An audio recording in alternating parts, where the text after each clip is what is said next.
Hello. Okay, so I just want to take you through some of the progress that we've made on the firmware. It's been a while since I've done a video. A lot of the sort of composite parts of all the different things that I've showed you before, you know, with the filters and all that kind of stuff is now sort of starting to gel together into the firmware.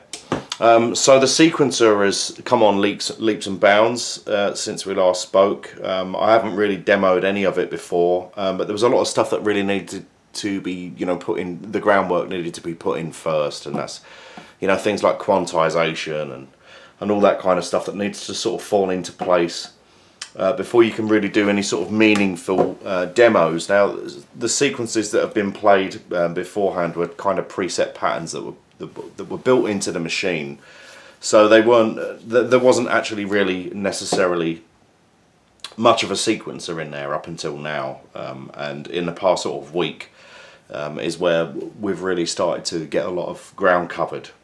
So really what this video is going to do is not, I'm not going to go through, you know, sampling from vinyl like I have done before and things like showing off filters and demoing the sound. And unfortunately, because my video equipment never seems to want to work for me properly with Windows, this is just being recorded through the camera microphone. But this video is purely just an effort to go through some of the stuff to show you some screens and some of the workflow stuff and how menus look and stuff like that, because now the operating system is starting to sort of gel together. I can show you some of those screens.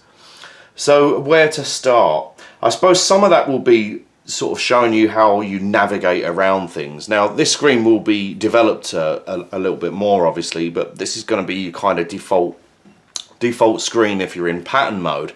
Now, true to form with the OG, if you were playing patterns, so say we hit run there and we're playing pattern 0, this here is a number pad. So on the OG you would jump off to whatever pattern you wanted. So you could be playing a pattern and then you could say, oh, I want pattern 2 now, and then it will start playing pattern 2. So you can do that. You can use your numpad as a method of entry. But what you can also do is use the encoder as a method of entry. And you can also use the left and right buttons as a method of entry as well. So whatever way you're going to feel more natural of sort of changing values in the machine, we've tried to cover every base of how you're going to want to do it. So let's just, if we just go back to pattern 1 there, so we've got things like tap tempo in. I'm going to show you the metronome and the quantization and recording in a pattern and stuff like that. I'm going to show you just all these little quirks and stuff that we've got in there now that I haven't previously demoed. So we've got things like tap tempo. So the tempo is always going to flash to the beat of the rhythm. Yes, for you LED haters, illumination and stuff in parts can be turned off. So let's say, oh, okay, I want to change the tempo. You can either type in a tempo, 140, okay, or you can press tempo and do it incrementally, like that, or you can use the encoder. So again, for inputting values, you've got pretty much any method that you're going to feel most natural doing, it's going to allow you to do. We've got tap tempo as well, so if we're on tempo there, yep, so it's going to count your beats, your taps. All pretty standard stuff, but all stuff that needs to be in there. So we've got metronome, so press the metronome button there, and that's actually something I'm going to talk about first. The general ethos of the operating system, for me, the most simplest that was ever made was the old school sort of Nokia phone operating system. It's just a simple bar. You've only got to use one control really at any one time, and that's why I've tried to make it really easy just to sit there and use this encoder for whatever you want to do. You've seen me scanning through the file list and it instantly previewing files using the encoder.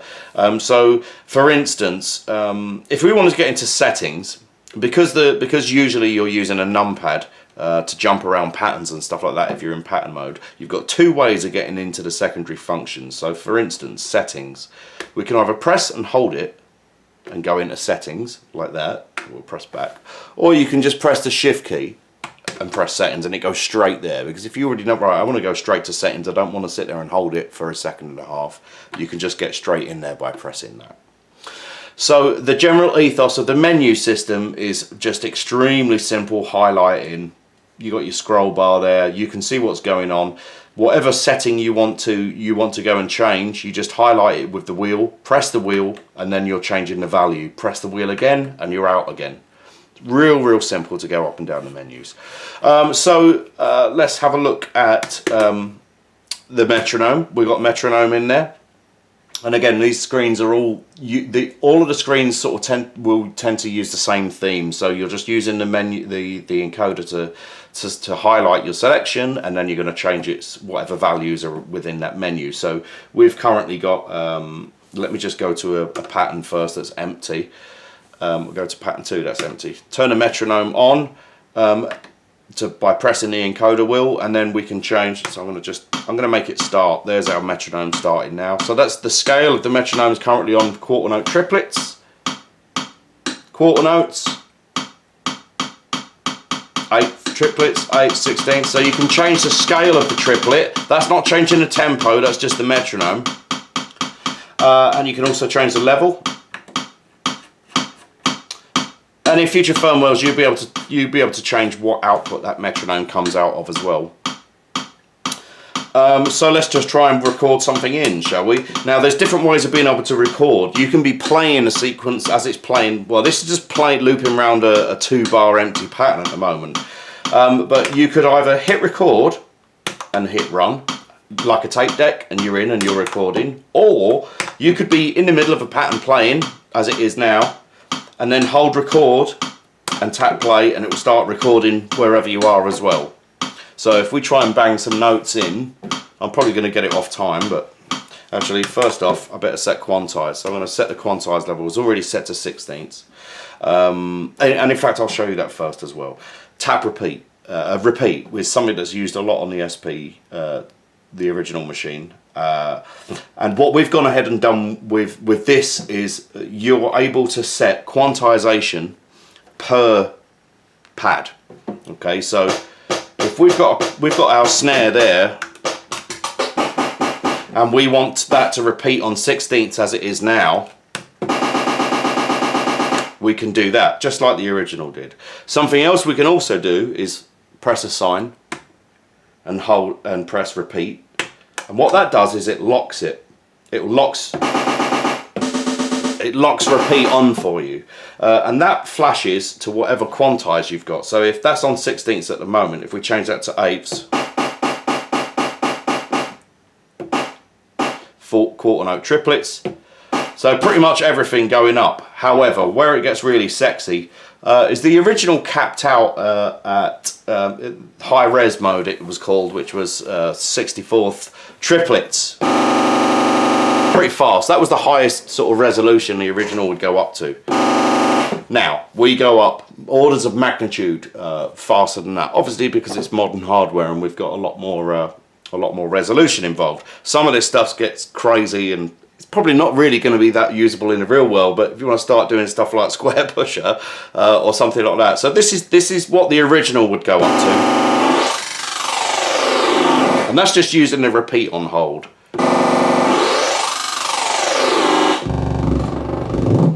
Now we can go step up.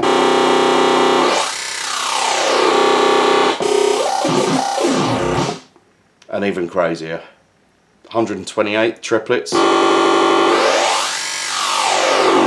And if you really want to, you can record that in a sequence, which I'll try and do a bit of that in a minute. That's 256 triplets. No one's ever going to want that sort of resolution, but it's there. Sounds crazy, I know, but just go with it. Okay, so there's that quantization, and that quantization is going to be set per channel. So let's record something silly in chromatic quantized mode. So we're set on pattern 2 at the moment. That there says that it's 2 bars, and that square denotes the fact that it's empty. It's an empty pattern at the moment. Okay, so we can, have we got our metronome on? Yeah, our metronome's turned on. So we can just jam along.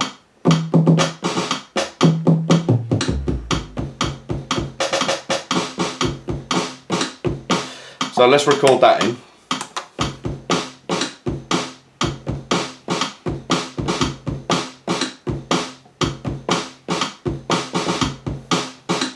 So we've got that in there. And we can record repeats. So I think we had repeats set to 16ths, didn't we? Yes, we did. So if we...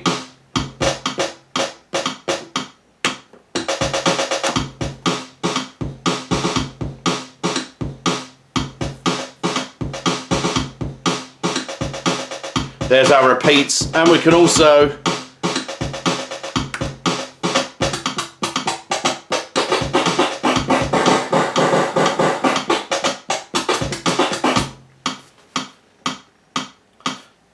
that's a little bug there at the moment where it's playing back a little bit of silence.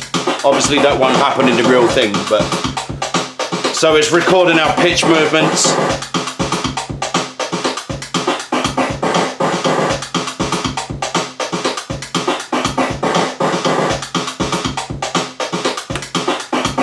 Obviously I'm not going to win a Grammy for that, but I'm just sort of demoing some of the stuff that it does.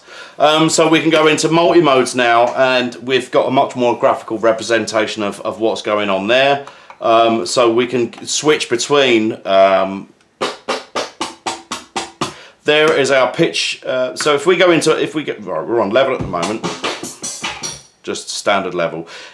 What you can go into multi-mode one of 2 different ways. So let's say we're using this tambourine patch and we wanted to go into multi-mode now. We're set on pitch, so it's going to go straight into multi-pitch mode, and what it's going to do is it's going to go into multi-mode with the last sound that you played, and if you notice there, it's using the color of the pad. And there we've got our multi-pitch, multi-envelope, and multi-level, which I don't really need to explain to you.